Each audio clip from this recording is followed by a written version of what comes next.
Hey guys, Ryan Dossie here, and thank you for coming back to check out this video. We're gonna talk about when it's okay to break the 75% rule. Now, if you haven't already, be sure to watch the previous video explaining what that is and the ins and outs, so that way this one makes sense. I'll go ahead and throw a card up for it so it's really easy for you to get to.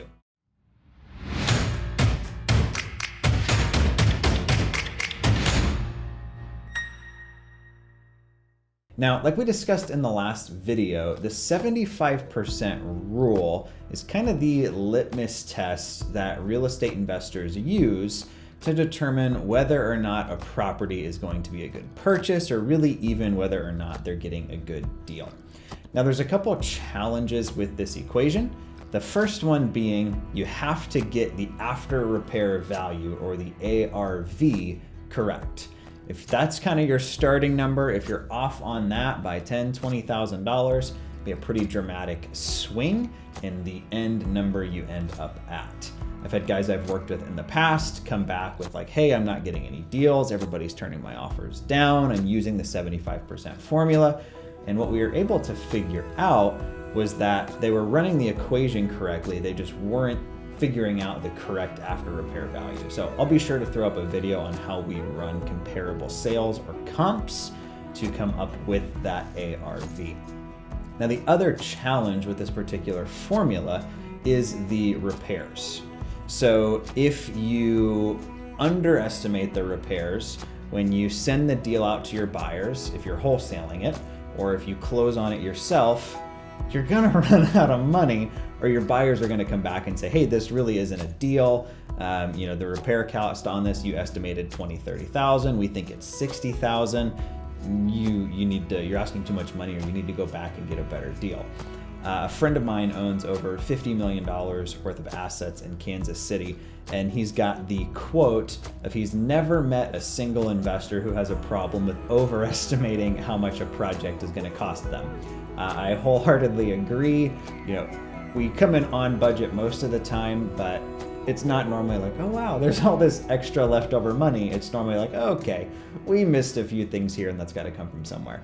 So when you're using the 75% rule, you want to be careful with those things, but this is something that I do give myself some flexibility with. Now, let me be clear. When I'm looking at buy and hold properties or Brrrr deals, I am dead firm. I want to be able to refinance out all of my cash. Do another video on the Brrrr model and how that works. If you have any questions on it, we've done a lot of them, but we don't play around with our rentals. We want to make sure we're getting good deals because we make our money when we buy, right? Not trying to have to leave a couple $1,000s into every single property that I purchase. That being said though, on wholesale deals, or flips, I give a little bit more flexibility.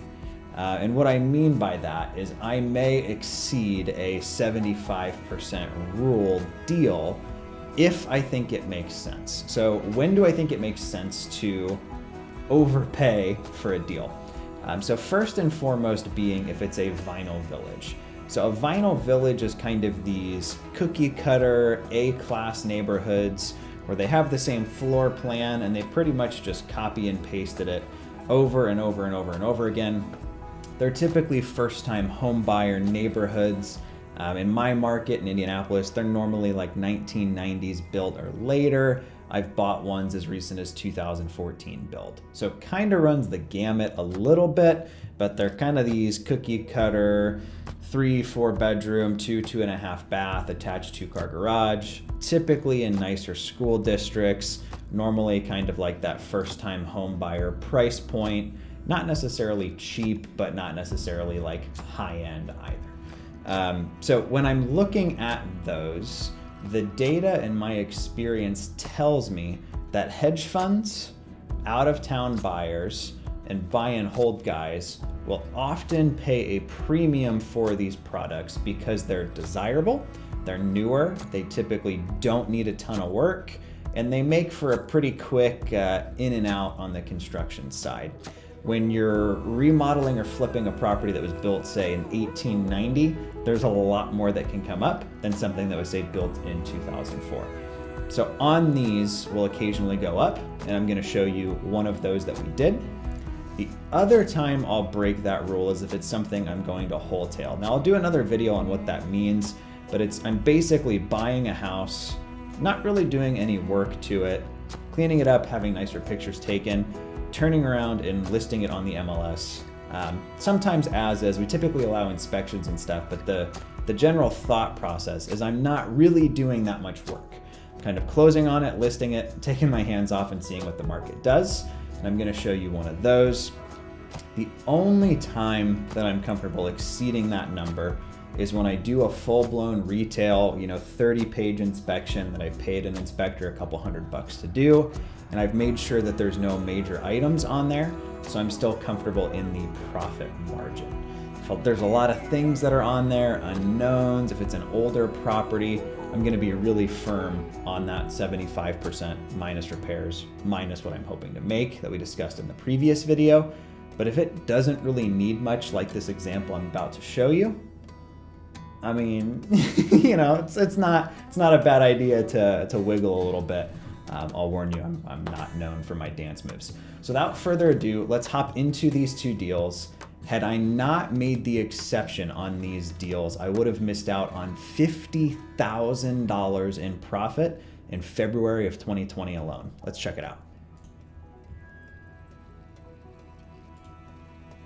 So property one that we're gonna start with is the vinyl village type of property that I was discussing. So they call them vinyl villages because they're typically just these kind of little vinyl boxes. If you drive down the street, let's do a little digital drive-by. You may not know this if you haven't been around my stuff for a long time, but I actually live in San Diego and invest in Indianapolis. So I'm over 2,000 miles away from the market that I'm making money in. So, and also, no, I didn't just pick Indianapolis off of a map. I actually lived there while my wife was getting her doctorate in psychology, so that's what brought us to town. So if you look, these houses are the same. They just went with a different color scheme. This one is very similar to the one that I'll go back to here in a second. They're just they take the same plan, copy it and paste it. Maybe they stack an extra story on top of it, but these are the same house.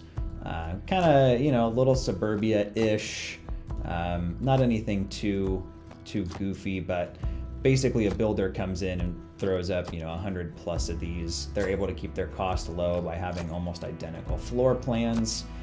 Makes for kind of a quick in and out. Plus they sell pretty well. They're typically decently open concept.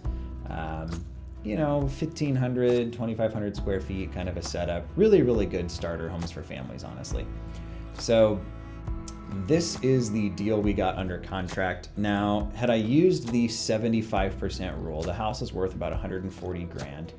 The max I should have paid with the repairs this house needed would have been right at about 90,000 bucks.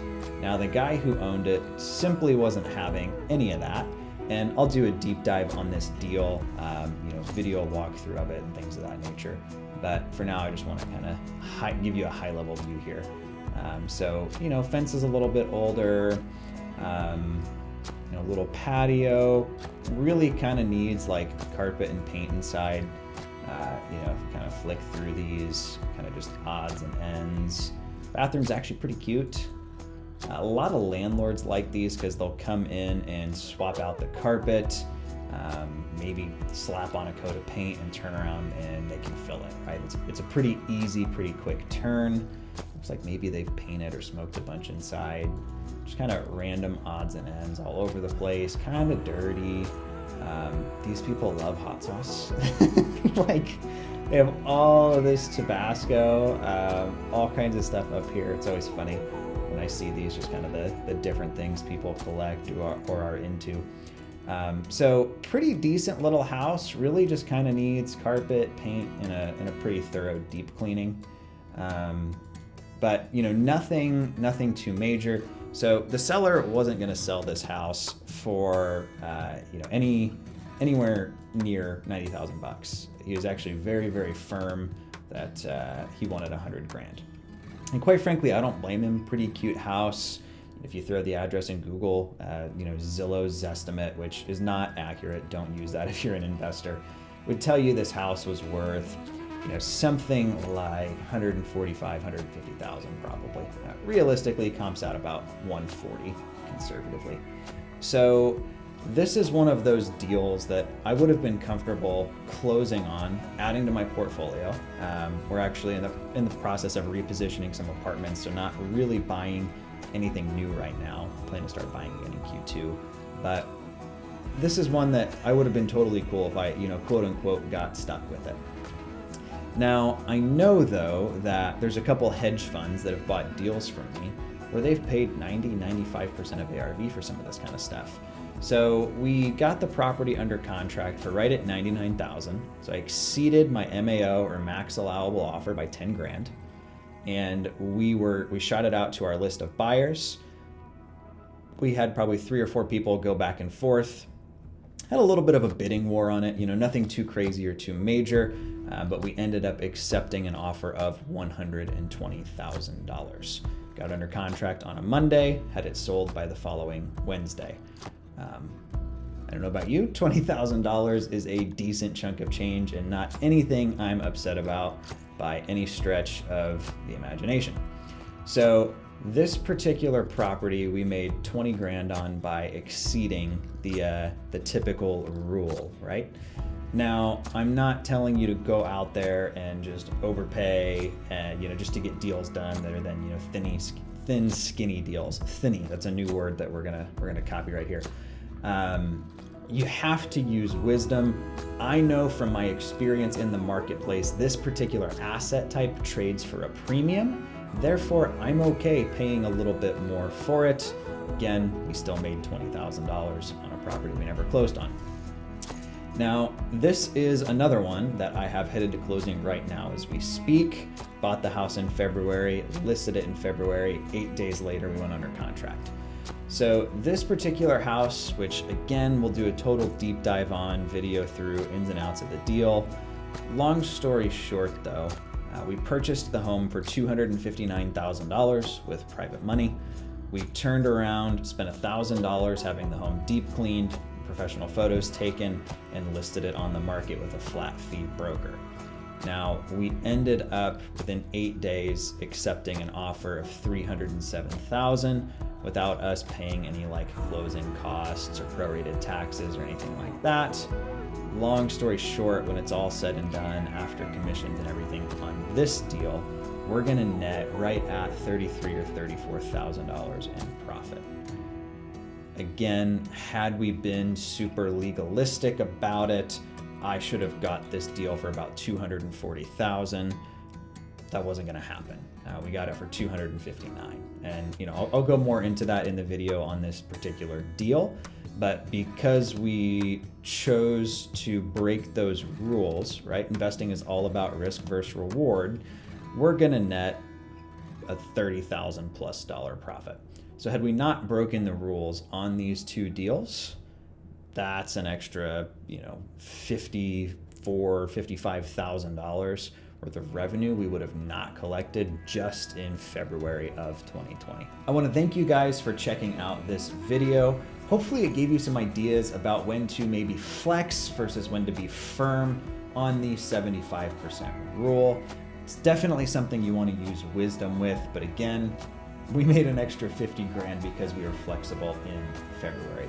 Be sure to like, subscribe, and share with your friends. Talk to you guys next time.